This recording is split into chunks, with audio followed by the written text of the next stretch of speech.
أعوذ بالله من الشيطان الرجيم بسم الله الرحمن الرحيم رب اشرح لي صدري ويسر لي أمري واحلل عقدة من لساني يفقهوا قولي ربي زدني علما ربي زدني علما ربي زدني علما.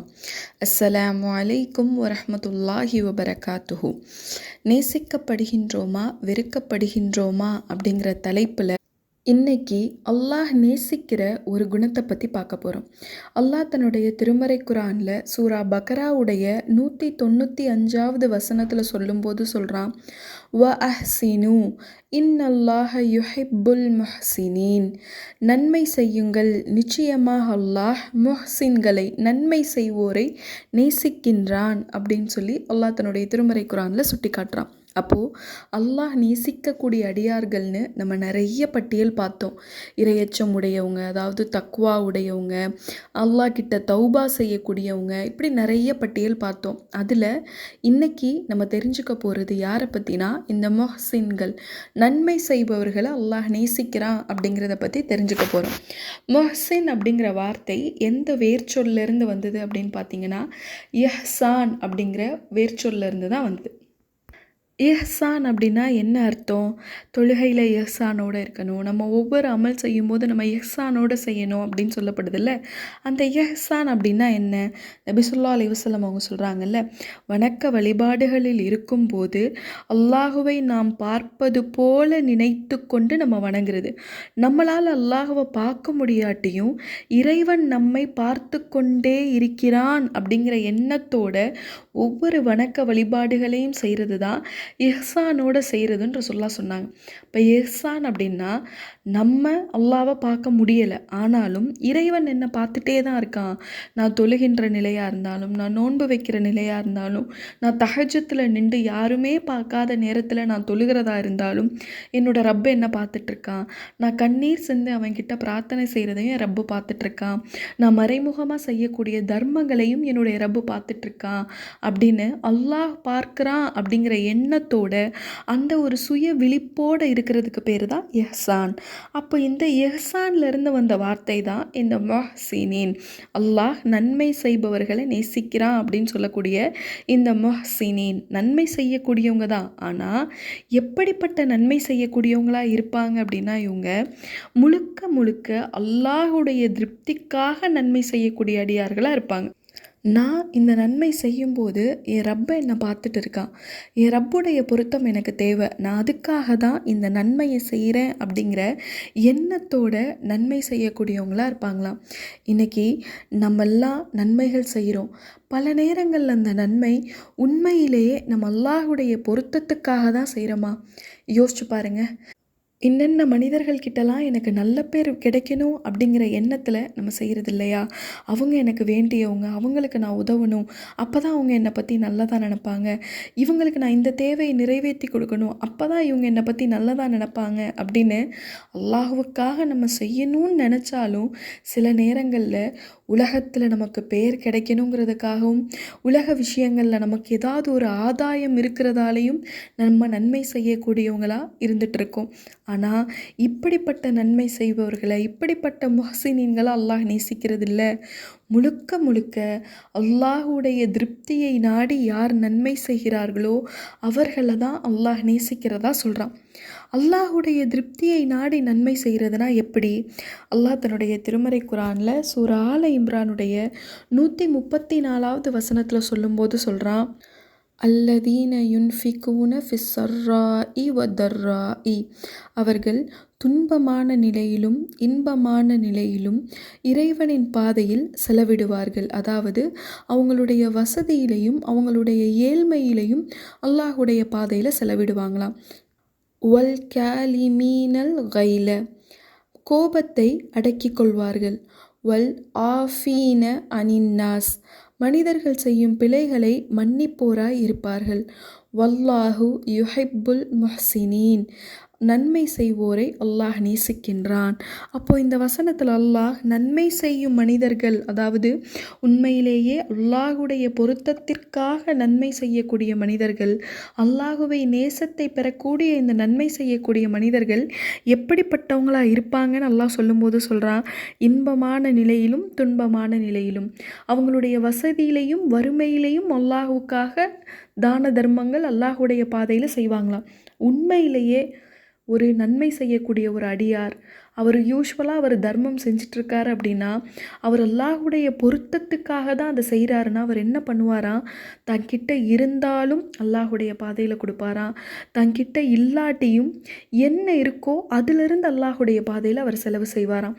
மாறா அவர் எப்படி நினைக்க மாட்டாராம், என்கிட்ட இருந்துச்சு அதனால் கொடுத்தேன், இப்போ என்கிட்ட என்ன இருக்கவா இருக்குது, என்கிட்ட இருந்தால் நான் கொடுக்க மாட்டேனா, என்கிட்டயே இல்லை அப்படிங்கிற வார்த்தைகள் யார்கிட்ட இருந்து வராது, இந்த முஹ்சினீன்கள் கிட்ட இருந்து வராதுன்னு அல்லாஹ் சொல்கிறான். இவர்கள் அல்லாஹ் மேலே உள்ள பயத்தால், அல்லாஹ் மேலே உள்ள அச்சத்தால், அவனுடைய அன்பு தங்களை விட்டு விலகிடக்கூடாது அப்படிங்கிற எதிர்பார்ப்பால் என்ன செய்வாங்களாம், தங்கிட்ட இருந்தாலும் அதில் அல்லாஹ்வுடைய பாதையில் செலவு செய்வாங்களாம், தங்கிட்ட இல்லாட்டியும் தனக்கு இருக்கிற தொகையில் ஒரு அளவை அல்லாஹுடைய பாதையில் செலவு செய்யக்கூடியவங்களாக இருப்பாங்களாம்.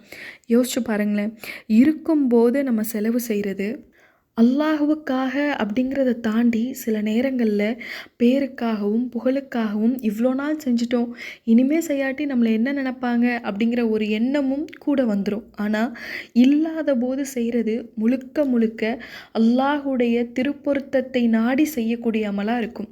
அதனால தான் அல்லாஹ் இந்த முஹ்சினீன்களை பற்றி சொல்லும்போது இருக்கின்ற நிலையிலும் இல்லாத நிலையிலும் அல்லாஹுடைய பாதையில் செலவு செய்வாங்க அப்படின்னு சொல்லி அல்லாஹ் சொல்கிறான். அதே போல் அடுத்து அல்லாஹ் என்ன சொல்கிறான் அப்படின்னா, இந்த முஹ்சினீன்கள் தங்களுடைய கோபத்தை அடக்கி கொள்வார்களாம். இந்த நன்மை செய்யக்கூடிய மனிதர்கள் எப்படி இருப்பாங்களாம், தன்னுடைய கோபத்தில் நியாயமே இருந்தாலும், எதிராளி அநியாயமாக பேசக்கூடியவராக இருந்தாலும், வீணான தர்க்கத்தில் நம்ம ஈடுபட வேணாம், இந்த நேரத்தில் நம்ம கோபத்தை அடக்கிக்குவோம், கோபத்தை அடக்கிறவன்னா உண்மையான வீரனா இஸ்லாம் அடையாளப்படுத்துது அப்படின்னு சொல்லி தன்னுடைய கோபத்தை அல்லாஹ்விற்காக அடக்கி கொள்ளக்கூடியவங்களாக இருப்பாங்களாம். இந்த உலகத்தில் மனிதனால் கட்டுப்படுத்த முடியாத ஒரு உணர்வு என்னன்னா கோபம். தன்னை யாராவது ஏதாவது சொல்லிட்டா உடனே நம்ம பொங்கி எழுந்து பேசிடுவோம், ஒன்று அவங்களையே ஃபோன் பண்ணி திட்டிடுவோம், இல்லை யார் நம்மக்கிட்ட அந்த செய்தியை கொண்டு வந்தாங்களோ அவங்கக்கிட்ட பேசுவோம். ஆனால் ஒரு உண்மையான முஹ்சினீன் எப்படி இருப்பாருன்னா, தன்னை பற்றி யார் என்ன குறை சொன்னாலும் இதுக்கு பகரமாக அல்லாஹ் என்னுடைய பாவங்களை மன்னிக்கிறான், அல்லாஹுவுக்காக என்னுடைய கோபத்தை அதில் நியாயமே இருந்தாலும் நான் கட்டுப்படுத்திக்க கூடியவனாக இருக்கேன் அப்படிங்கிற ஒரு மனநிலையில் இருப்பாங்களாம். அதுக்காக கோபமே படக்கூடாதா, தவறு நடக்கும்போது கண்டிக்கவே கூடாதா அப்படின்னா கண்டிக்கலாம். அதில் இஸ்லாம் சொல்லக்கூடிய வரைமுறையை நம்ம பின்பற்றணும். அதிகமான வார்த்தைகள் விடுறதோ, அல்லாஹுவுக்கு திருப்தி தராத வார்த்தைகளை பயன்படுத்துகிறதோ செய்யக்கூடாது. அதில் நம்ம கவனமாக இருக்கணும். அடுத்ததாக இந்த முஹ்சினீன்களை பற்றி அல்லாஹ் சொல்லும் போது சொல்கிறான், அவர்கள் மனிதர் செய்யும் பிழைகளை மன்னிப்போராய் இருப்பார்களாம். நம்ம தொழுகக்கூடிய தொழுகை, நோன்பு, ஜக்காத்து இது எல்லாமே நமக்காக நம்ம செஞ்சுக்கிறோம். எப்படி இருந்தாலும் இதை செய்கிறதால அல்லாஹ் நமக்கு நன்மை கொடுக்குறாங்கிற எண்ணத்தில் செய்கிறோம். ஆனால் பிறர் நமக்கு தவறிழைக்கும் போது அதுக்காக அவங்க நம்மக்கிட்ட மன்னிப்பு கேட்கும்போது அந்த மன்னிக்கிற தன்மை இருக்குது தெரியுமா, அது முழுக்க முழுக்க அல்லாஹ்வுக்காக வெளிப்பட்டால் மட்டும்தான் உண்டு. இல்லைனா நமக்கு என்ன வந்துடும், இவங்க என்னை இப்படி பேசிட்டாங்க, நான் எப்படி மன்னிக்கிறது. ஆனால் முஹ்சினீன்கள் எப்படி இருப்பாங்கன்னா, இவங்க என்னை பேசுனாங்க, ஆனால் அவங்க அதுக்காக என்கிட்ட மன்னிப்பு கேட்குறாங்க, நான் அல்லாஹ்வுக்காக மன்னிக்கிறேன். ஏன்னா நான் எப்படிப்பட்ட நன்மை செய்யக்கூடியவன் அப்படின்னா, பேருக்காகவோ புகழுக்காகவோ நன்மை செய்யக்கூடியவன் இல்லை, அல்லாஹுடைய பொருத்தத்திற்காக நான் நன்மை செய்யக்கூடியவன் அப்படிங்கிறத இந்த முஹ்சினீன்கள் உணர்ந்திருப்பாங்களாம். அதனால தான் இவங்க மக்கள் தன்னிடம் மன்னிப்பு கேட்டால் அதை அல்லாஹ்விற்காக மன்னிக்கக்கூடியவங்களாக இருப்பாங்களாம். இப்போ பாருங்களேன், அல்லாஹ் நேசிக்கக்கூடிய முஹ்சினீன்கள் எப்படிப்பட்டவர்கள், நன்மை செய்யக்கூடியவர்கள் தான். ஆனால் அந்த நன்மையில் அல்லாஹுடைய திருப்தி இருக்கா அப்படிங்கிறத தேடி தேடி ஆராய்வாங்களாம். இந்த 3 அமல்களும், வசதியில் கொடுக்கறதும், வறுமையில் கொடுக்கறதும், கோபத்தை அடக்கி கொள்றதும், மக்களை மன்னிக்கிறதும் முழுக்க முழுக்க அல்லாஹுடைய பொருத்தத்தை பெற்றுத்தரக்கூடிய அமல். இப்போ இப்படிப்பட்ட அமல்களை முஹ்சினீன்கள் செய்வாங்க அப்படின்னு அல்லாஹ் தன்னுடைய திருமறை குர்ஆனில் சொல்லி காட்டுறான். இந்த 3 அமலும் நம்மக்கிட்ட இருக்கா? இருந்தாலும் எந்த நிலையில் அது இருக்குது, நம்ம வசதியில் கொடுக்கறதோடு சேர்த்து நம்மக்கிட்ட இல்லாத போதும் அல்லாஹுவுக்காக அல்லாஹுடைய பாதையில் செலவு செய்கிறதுன்றதுக்காக ஏதாவது ஒரு தொகை நம்ம ஒதுக்கணும்னா நாமும் அல்லாஹுவால் நேசிக்கப்படக்கூடிய இந்த நன்மை செய்வோராக இருப்போம் இன்ஷா அல்லாஹ். நம்மளுடைய கோபத்தை அல்லாஹுக்காக கட்டுப்படுத்தி கொண்டா அல்லாஹ் நேசிக்கக்கூடிய மனிதர்களில் நாமும் ஒருவராக இருப்போம். அதே போல் மனிதர்கள் உண்மையாக நம்மக்கிட்ட வந்து மன்னிப்பு கேட்கும்போது அதை நம்ம அல்லாஹுக்காக மன்னிச்சோன்னா என்னுடைய ஈகோ, என்னுடைய கோபம் இதெல்லாம் பெருசில்லை, இதுக்கு முன்னாடி என் ரப்புடைய திருப்தி பொருந்திய முகம்தான் எனக்கு முக்கியம் அப்படின்னு நினச்சி அவங்களுடைய தவறுகளை நம்ம மன்னித்தோம் அப்படின்னா அல்லாஹ் நேசிக்கக்கூடிய மனிதர்களில் நாமும் ஒருவராக இருப்போம் இன்ஷா அல்லாஹ். அல்லாஹுடைய நேசம் நம்ம ஆரம்பத்திலே பார்த்தது போல் இந்த பூமியில் இருக்கிற நேசத்தை எல்லாத்தையும் விட பல மடங்கு உயரியது, பல மடங்கு பெரியது. அல்லாஹ் ஒரு அடியானை நேசித்தா அந்த அடியானை மலக்குமார்கள் எல்லாம் நேசிக்கிறாங்களாம். எண்ணிக்கையில் அடக்கிட முடியுமா வானவர்களை? அவ்வளோ வானவர்கள் இருக்காங்க. அந்த வானவர்கள் எல்லாம் அந்த அடியானை நேசிக்கிறாங்க. அதோடு மட்டும் இல்லாமல் பூமியில் உள்ள ஒவ்வொரு மனிதருடைய இதயத்திலையும் அல்லாஹ் இவரை பற்றிய நேசத்தை ஏற்படுத்துகிறான். இப்போ அப்படிப்பட்ட இறைவனை நேசிக்கக்கூடிய மனிதர்களாலும் இறைவனால் நேசிக்கப்படக்கூடிய மனிதர்களாகவும் நம்ம மாறணும் இன்ஷா அல்லாஹ். அல்லாஹ் தன்னுடைய திருமறை குரானில் சொல்லி காட்டுறான், நன்மைக்கு கூலி நன்மையை தவிர வேறு என்ன இருக்க முடியும் அப்படின்னு சொல்லி.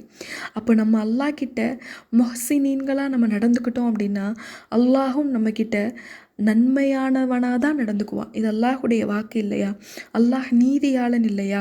நாம் செய்யக்கூடிய அமல்களை நாமளே மறந்தாலும் நம்மளுடைய ரப்பு நம்ம அல்லாஹுவுக்காக செய்யக்கூடிய எந்த அமலையும் மறக்கிறதில்ல. அல்லாஹ் அது நம்ம எவ்வளோ செய்கிறோம் அப்படின்னு அதனுடைய தொகையை பார்க்குறதில்ல, செய்கிறோமா அப்படிங்கிற நம்மளுடைய எண்ணத்தை பார்க்குறான்.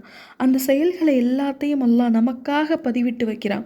இப்போ அப்படிப்பட்ட ரப்பு நம்ம முஹ்சினீன்களாக அவன்கிட்ட நடந்துக்கும் போது அவனும் நம்மக்கிட்ட நன்மையுள்ள ஒரு ரப்பாக தானே நடந்துக்குவான். நன்மையை மட்டும்தானே நமக்கு இம்மையிலையும் மறுமையிலையும் அருளக்கூடியவனாக இருப்பான். அப்போது அப்படி நன்மையை அருளக்கூடிய நம்மளுடைய ரப்புக்கிட்ட நல்ல மனிதர்களாக இந்த பூமியிலையும் இருந்து நாளை மறுமையில் அல்லாஹ் முன்னாடி ஒன்று திரட்டப்படும் போது யா அல்லாஹ் இவர்கள் உன்னுடைய பொருத்தத்திற்காக நன்மை செய்த முஹ்சினீன்கள் அப்படிங்கிற அடையாளத்தோடு அல்லாஹுவை சந்திக்கக்கூடியவர்களாக இருப்போம் இன்ஷா அல்லாஹ். இந்த நினைவூட்டல்கள் எல்லாத்தையுமே கேட்குறதோடே நம்ம விட்டுட்டு செஞ்சிடாமல் இதை ஒரு தகவல்களாக அல்லாஹ் இவங்களெல்லாம் நேசிக்கிறான், இவங்களெல்லாம் வெறுக்கிறான் அப்படிங்கிறத ஒரு தகவலாக சேகரிச்சுட்டு போயிடாமல் இதில் இருக்கக்கூடிய ஒவ்வொரு விஷயத்தையும் நான் செய்யணும். அட்லீஸ்ட் இந்த 2 விஷயத்தையாவது நான் செய்யணும். அல்லாஹ் நேசிக்கிற இந்த 2 பண்பையாவது என்கிட்ட வளர்த்துக்கணும் அப்படின்னு ஏதாவது ஒரு பண்பையோ 2 பண்பையோ தேர்வு செஞ்சு அதில் பயிற்சி பெறக்கூடிய மக்களாக, அதை நாள்தோறும் ஒவ்வொரு நாளும் நம்மளுடைய வாழ்க்கையில் பயிற்சி செய்யக்கூடிய மக்களாக இருப்போம். நாளை மறுமையில் சொர்க்கத்தில் மிக உயர்ந்த சொர்க்கமான ஜன்னத்துல் ஃபிர்தௌஸ் எனும் சொர்க்கத்தில் ஒன்று கூடக்கூடிய மனிதர்களாக அல்லாஹ் உங்களையும் என்னையும் ஆக்கி அருள்வானாக இன்ஷா அல்லாஹ். அல்லாஹ் தன்னுடைய திருமறை குரானில் இந்த நற்செயல் புரியக்கூடிய மனிதர்களோட நான் இருக்கேன் அப்படின்னு சொல்கிறான்.